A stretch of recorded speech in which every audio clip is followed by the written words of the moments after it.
Hi, everyone, and welcome to the latest edition of the P3 podcast. Fantastic guest today. Not just somebody that I've crossed paths with within the sporting sector, but it's amazing what he's achieved within the business sector. And we're going to really sort of hopefully bring that rich experience to life today. So without further ado, Phil Jones, Managing Director of Brother UK and MBE, don't you know? How are you, Phil? Hello, Phil. Yeah, I'm absolutely superb. Thank you. Thanks for having me on today. It's a real privilege. No, I really appreciate your time. I know I'm busy, especially end of year closeout and that. Everyone's sort of trying to get the bits done, but I'm sure it's not as manic at Brother as it is at some companies, because it does seem that you have a lot of your processes and people nailed down there. It seems like everybody's pulling together. Yeah, I think for all organisations, really, your metal's been tested over the last 8 months, Phil. It really has. And I think sometimes we know through life itself that adversity really shows us in the mirror who we really are. And one thing that I've been super delighted about is during the last sort of 8 to 9 months where we really have been tested to the extreme. The character of our company, the character of the people that are here, combined with excellent process, of course, has meant that we're here, we're solid, and we're in a good position at least to move into 2021. And let's dig a little bit deeper into that, Phil, if we get straight into it. So I think there's two aspects of this that maybe some organizations have struggled. It's not just about, having that collegiate approach so your clients and your customers are happy, but it's all about looking after your staff too, isn't it? Because if you look after your staff, then that resonates in everything they do with your clients. 100%. It's where I've always started with running the company here. I mean, I've been with Brother since 1994. I joined as a fax salesman, Phil, and I never had any expectation or belief, to be fair, that I would have the skills or the competencies or the capability to run this company. I genuinely, I lacked in confidence and lacked in everything, frankly. You normally, when I joined, you expected people that had been to Oxford and got a degree, and done some amazing apprenticeship at somewhere like Deloitte, been taken on as an intern. So I got here after working my way up the ladder. And it was probably one of the proudest moments of my life in 2013 when I walked through the door as the managing director, and I couldn't believe it. It was, I had to pinch myself. But in that time, I think if you're ever presented with that opportunity yourself to lead a large organization of any kind, whether it be sporting or commercial, is what you've got to determine is actually, well, who do I want to be as the leader?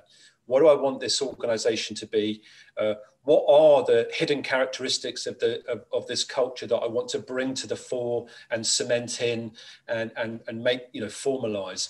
And one of the things that I thought, during that process was that I really wanted us to be, a compassionate company. We're a technology company, Phil, at the end of the day. We make computer printers and labeling devices. It's not very sexy.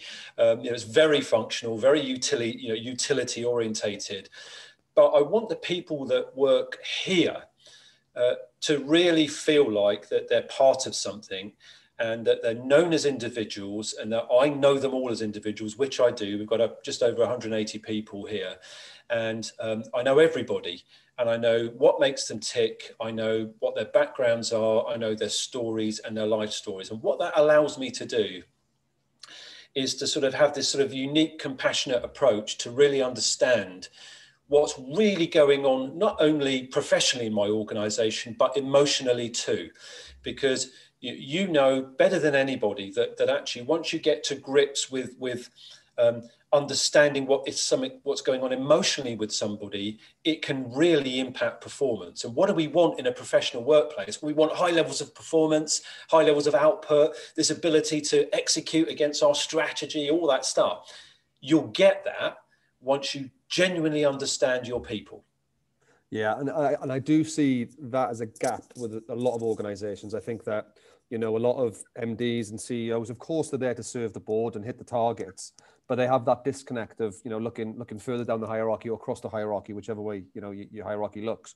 But there is a disconnect, and they see that as the managers and the other leaders' jobs. It's not mine. And I think everybody then has that level of conversation, so nobody connects it.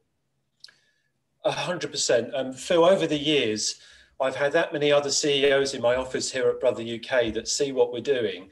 and they just expect some sort of magic formula, some sort of strategy that they can take in a bound document to give to their management team and say, look, this is what they do, you go do it, make a culture like ours. But like anything, Phil, it's a bit like baking a cake, isn't it? Is that we can all have the same ingredients, but one person just happens to make a better job of it than another.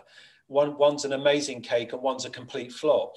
And in my experience, the difference is how the leader engages in that process, how emotionally aware they are, how they understand how the emotion in the business at any one time, having situational awareness as to what's really going on at any time, outside of the veneer of what's going on, that you can see.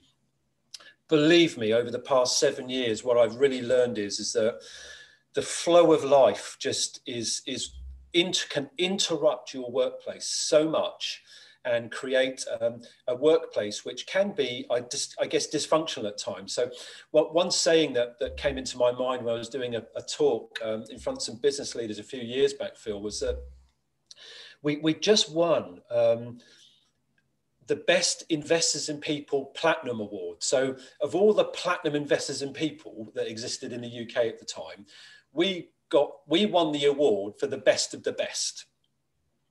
And I can remember, doing the press release, etc. And one of the things that I thought might give a wrong impression that you're perfect as a result of winning that award. And I'm like, no, we're far from it. Because what I thought was that all companies are dysfunctional. Successful companies simply manage their dysfunction more successfully. So dysfunction is really about human performance, right? Absolutely. So it's not really about process failure. It's about human dysfunction. And when you realize what comes through your door every day, each morning we all walk into our front door here at Brother, and we may have slept poorly, been up all night with the kids, be worried about things that are going on financially. We could have, parents that are, terminal illnesses. All this stuff is going on in front of your eyes every single day in your company culture, if only you take the time to ask. And when you ask, and when you make the environment safe enough for people to reveal those things to you, then you can really begin to unlock your company performance. In my experience, you become far more resilient over the long term, because people then build trust with you in your safe environment, and they will give you your discretion, their discretionary effort, Phil. And when you get their discretionary effort, then magical things begin to happen in your organization. And then other people peer in and say, how do you do that? We want to do that. And it's kind of like, well, build it. Put care into your culture. Put time into your diary as the leader to have meaningful conversations with people, which are just not about your number, your quarterly performance or objectives, but actually at a deep level, how are you? What's going on with you? What's the number one issue on your desk, and what's the number one issue in your life? Get to grips with that. And some of those things are formal ways of getting to me, Phil, and others using the background jungle drums, et cetera, to deliver me the insights that I need to have the understanding of the internal temperature, emotional temperature of our company at any one time. It's so important, so important. And my mind was all over the place when you were chatting there, because I was joining some dots with some of the clients we have where, sometimes we get brought in, by the CEO or the MD, and they'll say, right, you're a consultancy firm. What we want you to do is come and do some training and sort out that department. And the first question we ask is, okay, what's your role in that? And they're like, well, this is not about me. It's about them. I said, it's a collective we're talking about. And a lot of them are not willing to look in the mirror. And I think that adds, I'm going to try and bridge that to another thought I had in terms of, you've got to be authentic. You've got to want to do, you've got to care. Otherwise, if it comes across a little bit false, then you actually drive disengagement.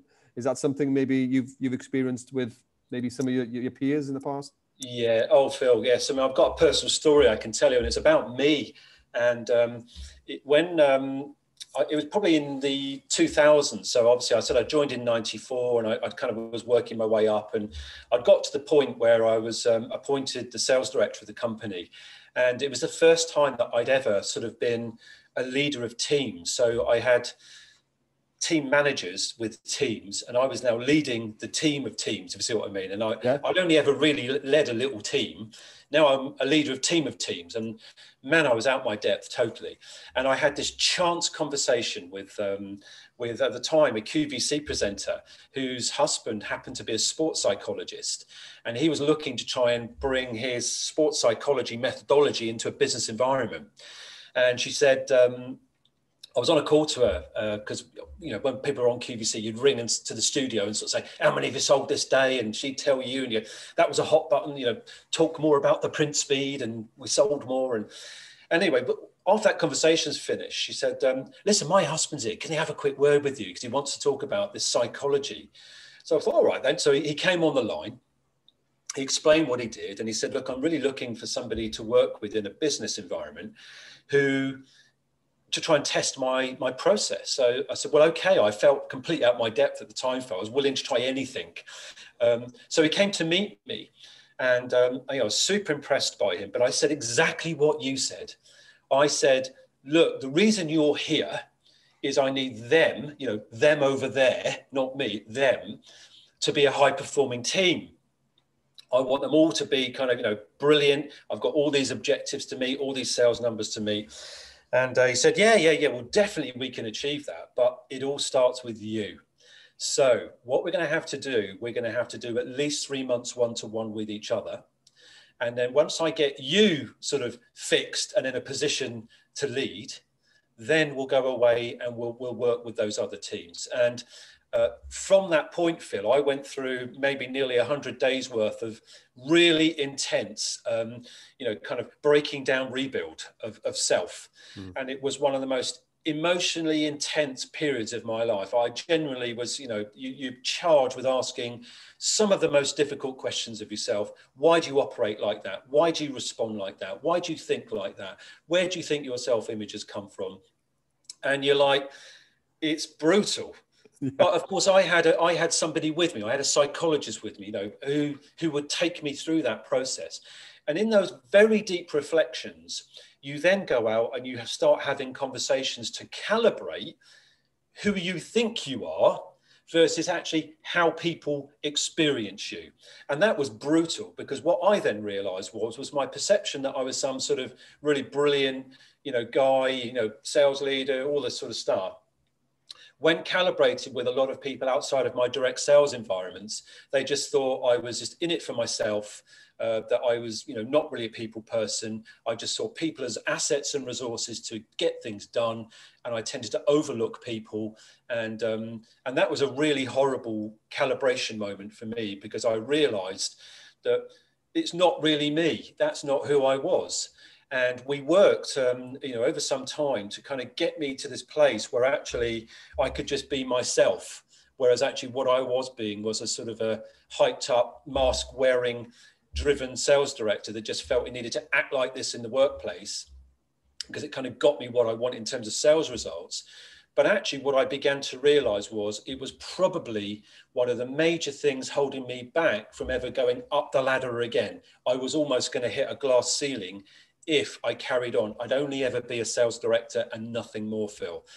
And I really thought, once I got to that stage, a few years in, I thought, do you know what, maybe I might better lead this company. I started to get more belief, but I realized that the only person and the only thing holding back that happening was me, my belief systems, my approach towards people. And I had to work very, very hard to, I guess, find who I was to deliver that authentic self to others.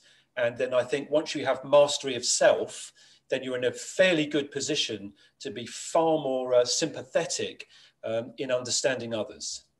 Yeah, it's amazing. It's amazing what happens when you flick that switch, isn't it? And I think that a lot of people, and I think this will resonate with our listeners, is the fact that people believe that their behaviors that have gotten success in what they're achieving now, when ready to go into the next level, they think the same behaviors is what's required because that's what they've been rewarded for. Well, actually, your behaviors need to pivot now because there's a different expectation of you. Does that resonate with you too? Oh, Phil, totally. Now I go and I talk to groups of, young aspirational managers about how to climb the ladder and how to get to the top. And really, I just say that from my point of view, the accelerants that are going to get you there are two: mastery of subject matter and mastery of self. End of. Yeah. So be very good at what you do. Of course, whatever job we do, whatever role you have, really work to be really, really good at it. Learn about it a lot, work across your organization, understand where it fits in, all that stuff. That's what I mean about mastery of subject matter. If you're trying to get on, read books about the future of where you want to be. Read books about the next phase, what it means to be a sales leader or a managing director, that kind of stuff. And the mastery of self is absolutely having an in-depth understanding of absolutely everything that makes you tick. And once you get to that point, you kind of get this individual congruency where you are really centered. And then people see that and they go, how did you get centered like that? Because you seem to be really kind of stable. You don't go off the handle all the times. You're you come across as very sensible, if you see what I mean. Yeah. And in the culture that I work, particularly, I'm in a Japanese culture, and therefore being a safe pair of hands is vitally important. They really value that very, very highly. So I needed to probably accentuate that in my own environment. But I think in any leadership environment, however old you are, and I'm not just talking about the grey-haired, silver-haired, I'm talking in your early 20s, work on your self-development. I mean, really work on it. Have somebody mentor you, read loads of books, try and understand how you work and what makes you tick. And then once you get that in-depth understanding, that switch that goes off really allows you to have better conversations with other people. Yeah, including yourself, I think, is the bit on that. And we when we sort of started doing self-development and personal development, self-awareness and bits, 20 odd years ago now, that I think that having some people to support you is really, really important, though, because I think once you open that door, it does open up a different thought pattern, and therefore different language happens, different behavior happens, and you've got to be able to verbalize that to people that may be in the same space or on the same journey. We had a term, we used to call it chatsies. Let's go for chatsies and it's that deeper conversation. And reflecting back now, especially with men, I think when we used to say, I fancy a chatsy, it was actually, I want to talk to you. It was almost as a bloke, we were dropping our guard of going, look, I'm ready to talk now. And it was with somebody either you respect or was on that journey with you. Did you have somebody like that outside of the psychologist you work with? Yeah, I think once you get into this sort of space of perhaps having a deeper level of self-awareness, you find other people like that quite easily, because from a conversation that you might put a few testers out, whether somebody responds to that, and then you go, okay, so you're there, aren't you? I know you're in that space too. And it's surprising how deep your conversation can go very, very quickly. So I think that, equipped with this new, I guess, capability, what I found myself doing was immediately being drawn to other people that maybe had the same language patterns, same thought processes, or following people on Twitter or social media. You just thought they seem to be in the same space as me. I really like what they're saying. You're a good example of that, Phil. Just, you just know people that are at the same place. So I think you tend to find yourself and surround yourself with those people, not because of it's an echo chamber, but simply because it actually becomes a very supportive and constructive space where you can say things. And if you are having a bad day, you can ring one of your mates up and just sort of go, look, mate, I am really, just having a funny day today. You got 10 minutes? And they go, yeah, go on, what you got to say? Yeah. Blah, do you feel better now? You go, well, I do actually, yeah. They might not even give you any advice, Phil, but yeah. But I've got a platform to sort of just have a bit of a spout off, and I do that for other people too. So I think this is, vitally important, and I think it's very difficult sometimes for men, much more difficult for men. And I have a small leadership framework that I've developed, Phil, called correlative leadership. And there's 4 pillars in that: physical, emotional, digital, and spiritual. This is correlative leadership. So these are the skills I believe that modern day leaders need. Physical is not only designing great workspaces, but actually, being in good shape, but also having an understanding of neuroscience, particularly, which obviously is more of a, a physical studies. So understanding the role of dopamine, cortisol, all of these things in your workplace is vitally important now, so you can understand human performance. So the emotional side is obviously, standard EQ, emotional regulation, all that stuff. The digital side is that basically you need to be much more digitally capable running any business nowadays. And then the spiritual side is the one, if I'm speaking at a conference, is when you just see every man in the room push back in their chair and go, he just said it. But I can tell you this, man or woman, when you start reaching certain pivotal points in your life, let's say you have a life-changing experience. I don't know, you recover from perhaps cancer, or for some people, it's their 50th birthday, Phil. They get a bit lost. Yeah. They don't know what the world's all about, and or they've gone through a divorce or something. If they're one of your high-performing people, let's say, you need to be able to have a conversation with that individual about what's going on. You do. And that's where I think I sort of drift into the spiritual side, which is actually, look, you're not yourself. What's going on? And someone needs to be able to say to you, I'm just really struggling. I'm turning 50. I don't know who I am anymore. I feel a bit lost. I feel I've got no purpose anymore. It sounds weird, doesn't that, Phil, when you go, no, I get it. Okay, right. How do we get you recentered, reset, and feeling like you've got momentum again? And that is quite a deep conversation, Phil. And in my experience, if you can have those deep conversations with people like that, then they will give you so much back over the years. They will go, in my big moment of need, you were there, and that chat changed everything for me. That's a level of performance which is very sometimes difficult to normally untap. Yeah, and I think, one of the themes we've been working on, certainly the last 12 months, if not the last 24 months, and definitely since COVID hit, was just the theme of being human. And what we mean by that as a leader and a manager is taking the time to have that conversation, to listen to what they say and ask some good questions, because people need to know that they matter and that they care. And that you care, as a leader and as a manager. And that can be one of the biggest performance enhancers, just to get somebody's engagement, that I matter and that manager really gets me. When you're talking at that level of, right, I noticed on that Zoom call the other day, which we're always on at the minute, that Zoom call, you were a bit quiet, or your body language or your facial expression wasn't quite right. And then taking the time to pick the phone up, going, you're right, I just noticed you're a bit quiet on that call. And if everything is okay, then that's okay too. But the fact that you've made that gesture shows that you care. It's unbelievable, rather than right, on to the next meeting, on to the next meeting, on to the next meeting, on to the next meeting. Yeah, oh yeah. I mean, there's a huge sort of yellow flag up at the moment, I think, about this, the environment that we're working in, this sort of hybrid working environment, or for many just purely remote. And it's exactly that, Phil, is that, normally in my place, I'm wandering around and I can just tell from people, from seeing them, whether I need to wander over and have a little chat. How are you? You don't look yourself, and nip down to mine and come on, we'll have a cup of coffee and a natter about just things. And you get somebody in and you start on one thing with a view to getting them to something else, what's really going on, the issue behind the issue.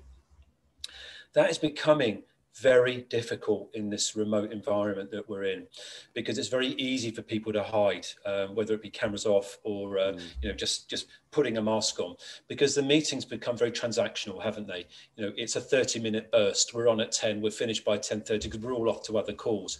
So we're not turning up 5 minutes early for the meeting and having a little natter and picking up those visual clues, the non-verbal stuff.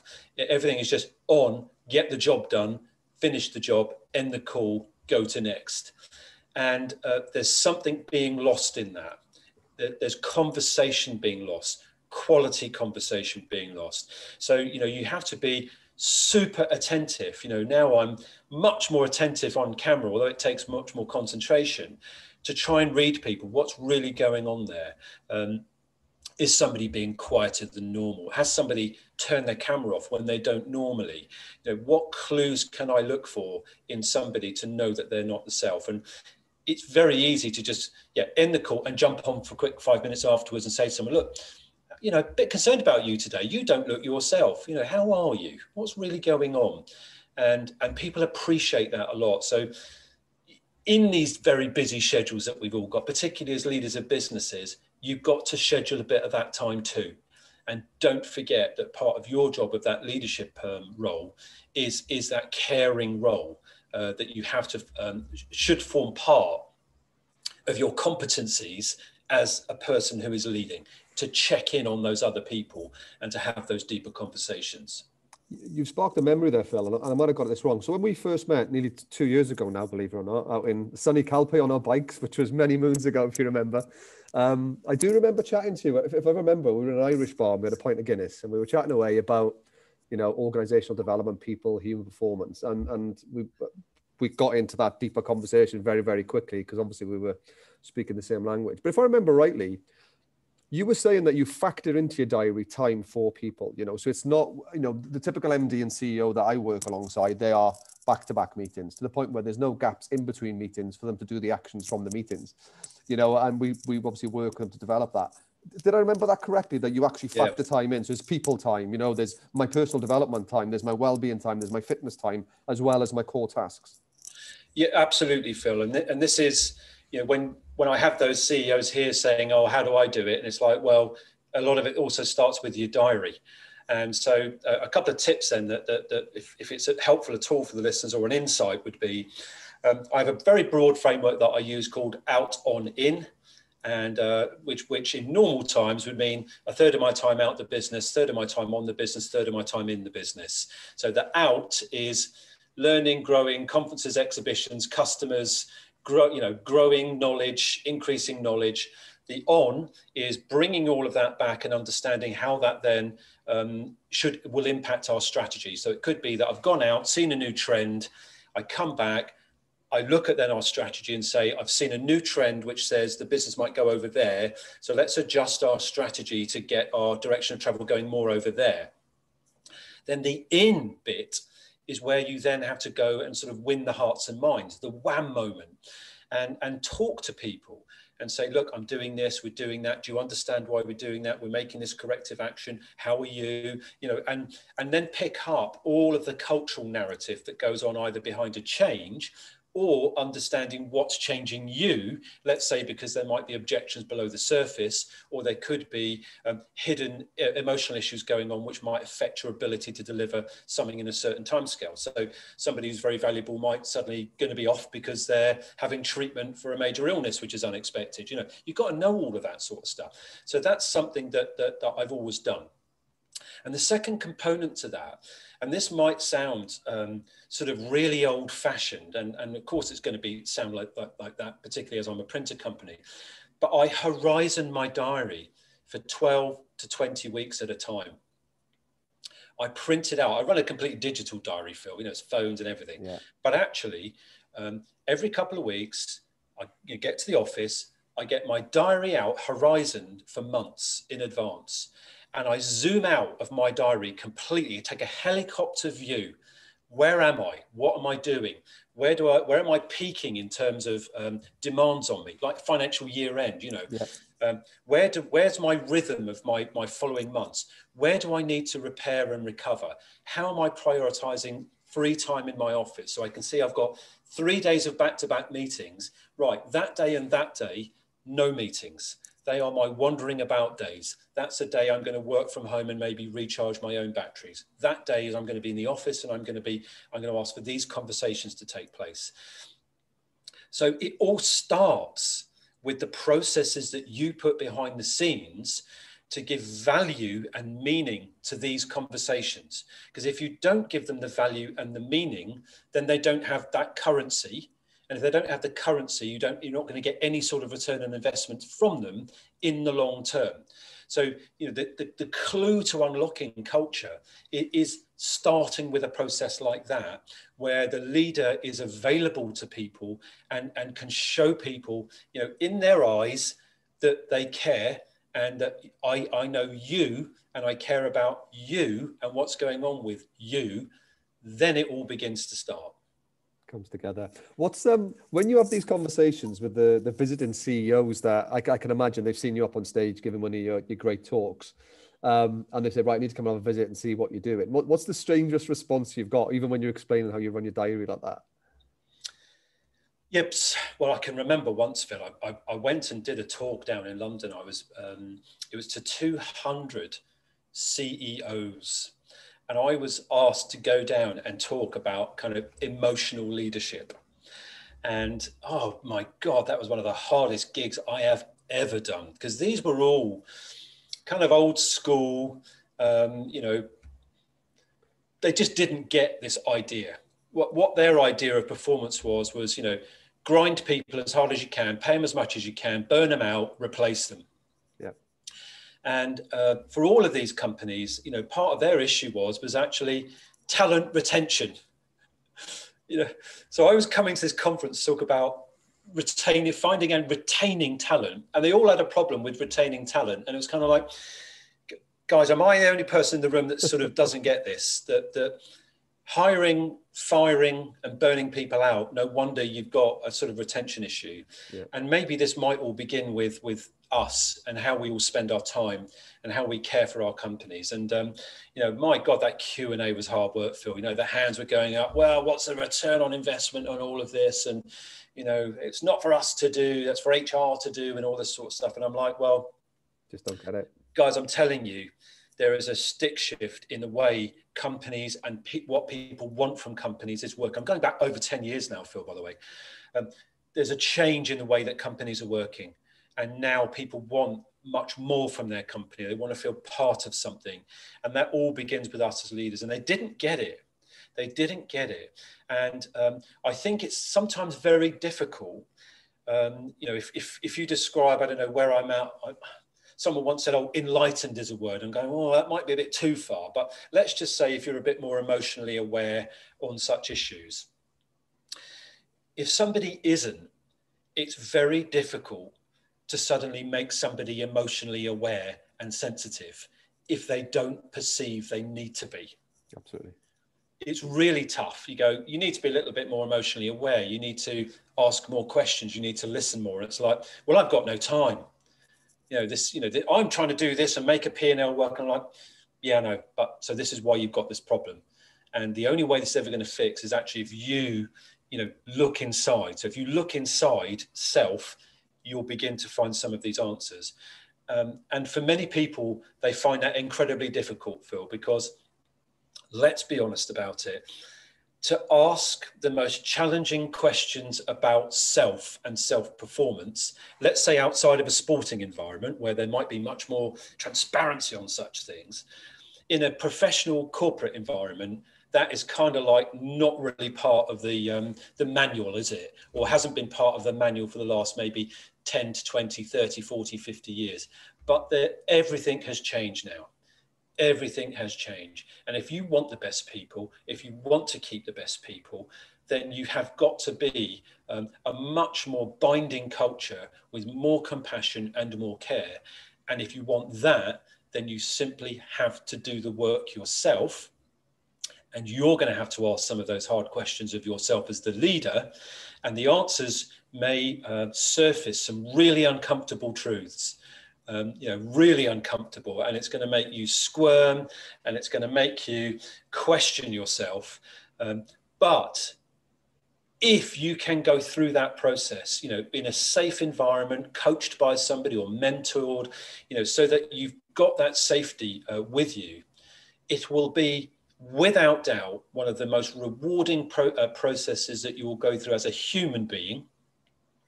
And once you've done that, you will be a much higher performer in your workplace, and your workplace will naturally follow you. So I would encourage anybody, even if you're in your 40s or your 50s or you think it's too late, it's not. You can start tomorrow. Let this conversation be a trigger for you to say, you know what, I'm going to maybe have a go at that. Because actually, once you find congruency, and this is such a key word, you know, in my language nowadays, this ability to know when you're not in the flow, if you see what I mean. So if you're not at your best, then you're, you know, congruent, flowing when everything's brilliant, life seems to be working for you in the flow. By default, you know when you're not in the flow because you're not that. So you're sort of incongruent. Then you've got to understand, well, why am I incongruent? And then you've got to have very clear, vision, mission, values, and principles in your life. They've got to be explicit and clear and open to audit. And then you can audit yourself as to why you're incongruent. So it's like a massive flywheel, Phil. And once you unlock that, you get your own performance at a really high level, and you then get the performance of others following you. Yeah, 100%, and so much resonated. I mean, I can imagine that was a really hard gig for sure, especially at that time. And it sparked a couple of thoughts just to share some stories. Really, I suppose that one of our clients, the C-suite, were always based on the top floor, which is fine to be honest with you, but that's cool. But they were refurbing it, and you had to have a special password or special lift to get to the top suite. So none of the C-suite were approachable or accessible. And when they refurbed it, they laid out a red carpet off the back end of the lift. So it came out of the lift straight into the PA's office, if I remember rightly. You weren't allowed to walk on the red carpet either, unless you're a member of the C-suite. So in terms God. I know, imagine that. So imagine putting up barriers and sort of saying, well, we're above you. You can't do this. You can't do that. It's incredible, isn't it? So the thought pattern there, though, is the people that were in the audience for you that day. And sometimes the conversations I have with those types are, where do you get your leadership style from? It's a learned behavior. It's not something that always comes naturally. And it's normally a mixture of all their previous leaders and managers. And some of the traits that they're exhibiting are the ones that they didn't like in their previous leader, but they don't know any other way of doing it, of behaving that way. And when you ask the deeper question of, well, how did you feel when you were led that way? Oh, I hated it. I was stressed. Yeah. I was burnt out. So, right, well, what else can we do? Because there are other ways. Those conversations are so important to unlock that, aren't they? Yeah, Phil. And sometimes, if I think about my own experience, I'm ever so grateful that I got here maybe the hard way. I don't know. I stepped on every single rung of my ladder. I started working in the pubs at 17. I've stacked biscuits in Waitrose. I've delivered milk on milk rounds. I've done it. I've been a salesman, sales manager. I've done every job in this company almost, marketing, everything. And I think along the way, I've also experienced what it feels like to be badly managed and badly led.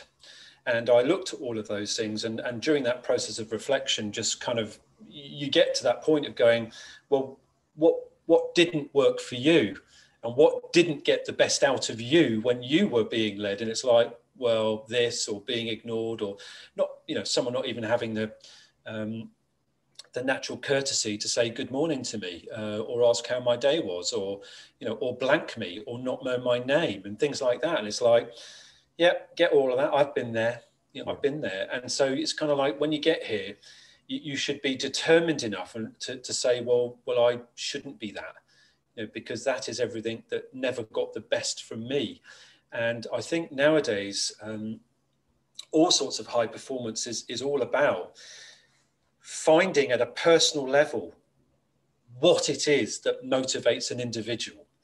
And it's all different, right? Some are extrinsic, some are intrinsic, some are trying to please the parents, some are just, we all want different things, and we're all motivated differently. So you've got to find that personal reason why somebody would be motivated to work for you. And when people didn't do that for me, they probably didn't get my discretionary effort. They got enough. Whereas actually, I think every company now, is wanting people to have a really healthy work-life balance and good well-being. So in the sort of, let's say, 40 hours that I've got you, if I can make those 40 hours allow you to be really brilliant and feel like you're coming into a place where you're valued, ace, I don't need any more from you. And, my door's shut. This place gets locked up at 6:30 every night, Phil. Everybody goes home, so do I. I don't come in at night till 9 o'clock in the morning. I'm at Costa at 7:30 round the corner, but I don't come through this building door until 9. Why? I'm sending a message to people. That's actually what's going on. I wander in at 9 and I go home at 6:30, and so does everybody else. When I'm here, I'm wanting to do my best work, and that's what I want for you. So it's creating those that environment, that field of play, that ultimately will get you the results that you need. Yeah, and everything you're saying there is about congruence again, isn't it? It's about, not just saying what you want to happen, but also following that through. Because I think the strong message you're sending there is, you've got kids, you want to take them to school, do the school run. It's really, really important. You need to nip home early to go and get the kids from school and do a little bit of work earlier. Great, let's do that, because that's really, really important time, and very stressful for a lot of working parents at the moment. So I I completely see your message there. Yeah, and I think particularly through COVID, Phil, that the one thing I did very early with people was gather the whole company on a Teams call and just say to everyone, look, I kind of get this. And if you've got your kids at home, you're not used to working in a home environment because you normally came to an office. So we've got people in our own company that have worked with me for 20 years, have never worked from home before. They always came to the office, Phil. So suddenly to be at the kitchen table in a family environment with young kids that they're having to homeschool, with all the stresses and strains of them trying to, and I was like, just do what you can. Yeah. Just do what you can. We feel what's going on here. We understand it. Do not load yourself up with the pressure that you think I'm going to be auditing your working day right now. Do what you can. And we're going to be happy with that. And that was like a massive release valve got turned. And that was very satisfying for me. So I received so many emails afterwards, Phil, from our people to just sort of say, thank you so much for saying that, because you know what, we were stressing a little bit at home.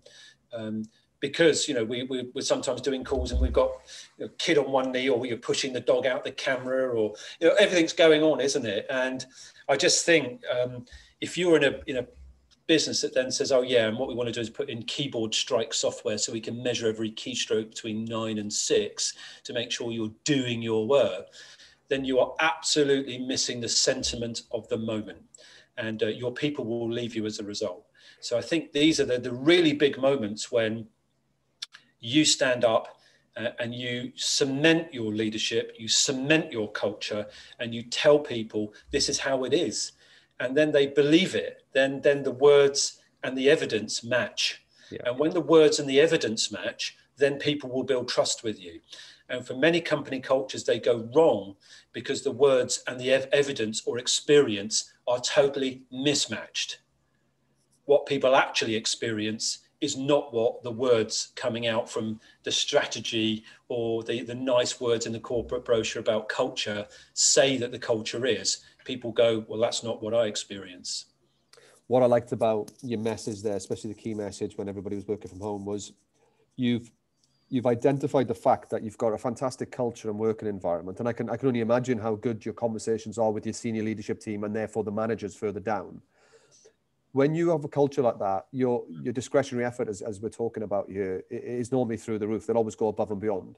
But also their conscientiousness to doing the right thing at the right time is really high. And then when they can't do that, they feel really bad and guilty, and it causes stress because they want to do the right thing, And the fact that you've then gone, this is different now, this is a different time, it's okay.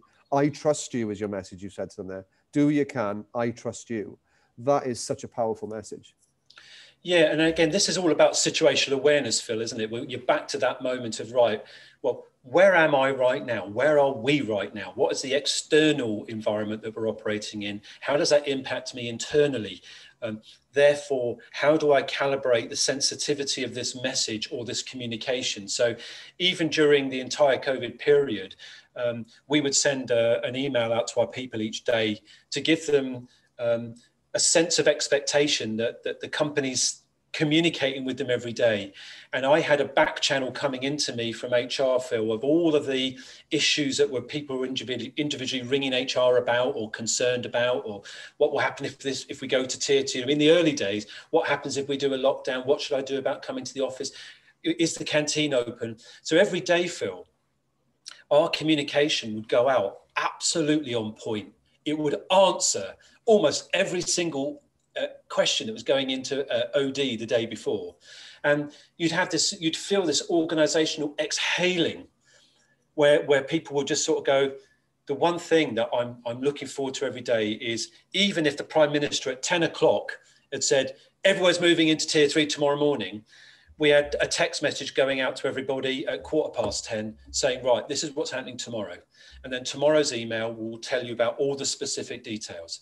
And that clarity of communication and the reliability of that communication, the consistency of that communication, Phil, was really settling for people at a time, as we know, when their brains would be running away with them, right? Yeah. Chimps running away. Oh my God, what next? What this? What about COVID? What about mum? What about dad? And it's like, we can create some certainty in the uncertainty. Be calm. It's going to be okay. We've got this. And I think through that, I think we've really been in a really, really good position that people know what to expect from us. And in return, in that psychological contract, people have given us back that goodwill. Yeah, and it sounds what's really coming out, Phil, is how proactive you've been. And it's the drive to be proactive is the care and welfare of your staff. So again, that's that congruence, which is fantastic to see. And you know, there was no doubt of that before coming on the call. But can I dig a little bit deeper in terms of COVID for yourself? Because obviously we don't talk about you as an individual, as a human being yourself. You know, you're an MD, but you're also a human being. How have you been during 2020 and experiencing COVID? Oh, wow. That's it's funny. I was joking with somebody on a call yesterday, Phil, that if anyone says, you know, at a deeper level, how have you been through COVID? It's like, how long have you got? You know, I can spend the first hour of today's call describing my life through COVID, and it goes, this is the insight in all of this, Phil, right? You know, people see you as some CEO and they go, oh yeah, you know, what have you got to worry about? And you go, well, look, I've got my mum, 75, who lives 200 miles away with heart failure, who lives on her own, who's frightened to death about catching COVID. I've got a son in London, who was on a university placement year, now locked in a flat in Tooting. I've got my daughter who's lost everything because her events business has collapsed as a result of, you know, nobody having events. Yeah. Suddenly now I've then got a company, you know, which is in the early days, you know, in an immediate sense of crisis, where you've got to, you know, be working on millions and millions of different things that are going on about, you know, getting their technology, understanding rotors, getting people in, out, safety, building security, supply chain, all this stuff. And so I guess the emotional load has been huge. It's been really, really heavy. And this is where I think, you know, thankfully I've got enough awareness to understand emotional load, to understand that my emotional rucksack has got stuff piling in it. You know, I'm worried about mum, I'm worried about my son, I'm worried about my people. You know, I'm doing insanely long hours, and certainly for the first month of COVID, I was doing 16 hours a day at my laptop at home. It was exhausting, Phil. You know, it was really tough. But you know, I want to put that in context because, you know, that's what I'm paid to do ultimately, Phil. I'm the leader of the business, and you know, you've got to keep that context. But this is really just to answer your question. So the days were long, they were tiring. It was psychologically very demanding, emotionally demanding, physically demanding, and so, you know, at that particular point, I have to implement what I call my desk policy: diet, exercise, sleep, and kindness to self. Do 3 of those 4 and do them well. So diet, exercise, sleep, and kindness. So I rode my bike regularly. I made sure I was riding my bike to have that decompression, that thinking time. I was going to bed earlier, just making sure I've got good sleep intensity. And being kind to self just is about give yourself a break. You know, understand you've got all of this going on and that you're not some superhuman, Phil. And you, like everybody else, are going to have days when you've got low energy and you feel like, there's no end to it. But remember, that's okay. And that you've got other people around you. You've got fantastic people running the business. And it's okay to have a day when you don't have back-to-back meetings and you say to people around you, look, Friday, I'm not doing meetings because I just need a bit of time, you know, to catch up, get myself back to where I need to be. So it's been, really, really challenging. And one thing so I guess is a really outstanding memory for me was that I had everybody on our company on a Teams call, and I was explaining to people. I think it is really, really important when in these moments that you ensure that you're not just talking about happy clappy and things, but you're talking about the reality of the situation. I briefed everybody probably about May time. Look, I'm seriously concerned of what this is going to do to our company.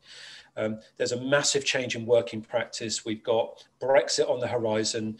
We've got massive economic damage. This could materially change demand for our company, and it might mean we're going to have to make some changes in our company at the half-year point. And I want to be honest with people to say that. And towards the end of that call, I got a bit choked up, Phil. I got a bit choked up because I care about our people so much. And you've got to think about, beyond this. I knew what was going on in the conversations in the background of our own people. I knew that I had people at work here whose husbands and wives were furloughed or had lost their jobs and they were struggling financially. And I just felt the emotional weight of that. And I had to take a moment to compose myself. And I got to the end, I came off the call and I had 100 emails within an hour, Phil. 100 emails within 1 hour. And those emails all said, we could see what this meant to you. We know what we mean to you, and we know you've got this. And God, I burst into tears. It really was powerful. And that made me realize in that moment that you know what, we're all together in this. We're all together. And when people can turn round, even in the most dire of times, and care for you as the leader, then I felt very lucky and very grateful in that moment. Oh, amazing. What a powerful story that is, Phil. And what tends to happen again with that emotional honesty from a leader is that people will roll their sleeves up and do even more because they want to make it work. They don't want the whole, the ship, never mind to sink, but don't want people to go off overboard. And I've got no doubt that paid dividends in terms of that brutal, open, but transparent leadership. So that's fantastic. Thanks so much for sharing that. I could see you get emotional again during that, in terms of that, because it's a powerful story. No, it is. And, cultures are based upon stories, Phil, aren't they? And part of the job here is you've got to become good at, I guess, telling stories. But I think when you can actually also show people, this is hitting me, then people begin to realize that you're only human too, and you're not some sort of super robotic leader that's just sort of going through the motions. That actually, when you can show people, this matters to me, you matter to me. And even there, bringing it back was creating that same emotion in me in that moment. And I think once you get comfortable with that, because some people are not comfortable with that, then I think that it will be a breakthrough moment for you. It's just showing vulnerability. It's not about breaking down and it's just saying, look, guys, I'm just like you. I just happen to have a much, deeper responsibility, but actually I hold very, very seriously, Phil, the responsibility for the livelihoods of everybody that works here and their families. And I also hold the responsibility for over 700 pensioners that have worked at Brother sometime in the last 50 years, that are drawing their pension from our pension fund. I owe it to them to make this a sustainable company. And when you talk in that overarching terms of sustainability over generations so that your kids can come and work here, that's what we're building, then we can only really see the last few months as a bump in the road. Amazing, brilliant, amazing. And I've no doubt, mate, it'll pay back in shovel loads. And I don't mean that in terms of success and money for the business, but in terms of that staff engagement and, that extra bit of effort and support we need when we need it most, because we've got a few months to go. Phil, I'm conscious of time, and I know you're a busy guy, and you must be doing, one of those 3 bits after this call in terms of working, out of the business, in the business, on the business. So, just got a quick fire question round, if that's all right, just to wrap it up. Okay, so let's see if we can fly through this. Only a few questions. So, who's your sporting hero? Oh gosh, that's a really good one. Graham O'Brien. Oh, nice, like that. Non-sporting hero. Non-sporting hero, I would say Teddy Pendergrass. Oh, I'll check you out. I like it. Going back to your social media, seeing you on your piano last week looked fantastic, by the way. I just parked the thought there. It looked amazing. Steinway. Yeah, it looked amazing.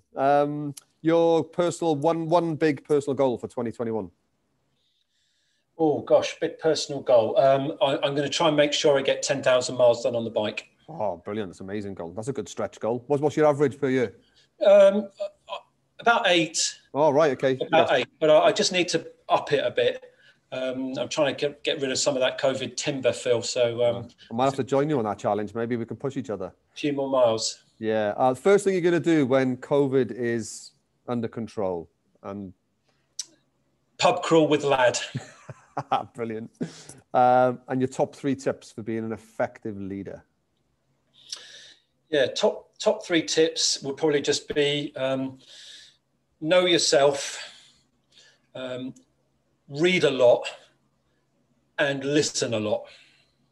Yeah, brilliant. And all of those 3 elements are everything we've talked about during the last 45 to 50 minutes. Well, Phil, amazing. Really, really appreciate your time today. Really, really insightful. Really, thank you very much for your candor and sharing your stories with us. I'm sure undoubtedly it'll resonate with a lot of our listeners that are tuning in for all things human performance.